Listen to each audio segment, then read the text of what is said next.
సంస్థాపనార్థాయ సంభవామి యుగే యుగే. అందరికీ నమస్కారం.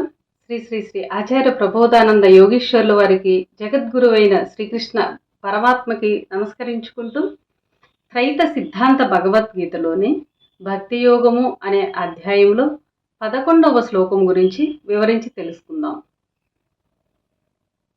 అథైత తప్యశక్తోసి కర్తుం మద్యోగమాశ్రితః సర్వకర్మ ఫలత్యాగం తతతః కురు యతాత్మవాన్.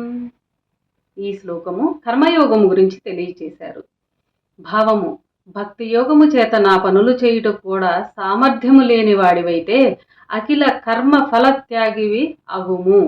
అట్టి కర్మయోగమున నన్ను పొందగలవు.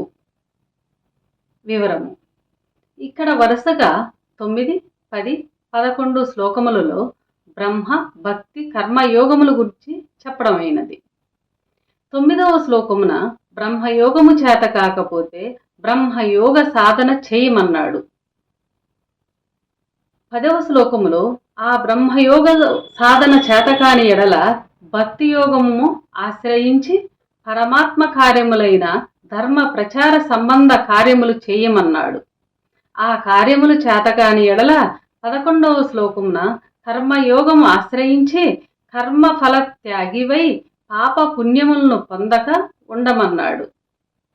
ఇట్లు ఒకదాని తర్వాత ఒకటి మరొక దానికి అవకాశం ఇవ్వమని పరమాత్మ తెలియచేశాడు. భక్తి యోగము, బ్రహ్మయోగము, కర్మయోగము ఆచరించి పరమాత్మని పొందవలెను. ఒకదాని తర్వాత ఒకటి అనుసరించి ఆచరించి అవకాశం ఇవ్వవలెను అని ఈ శ్లోకంలో తెలియచేశారు. అందరికీ నమస్కారం.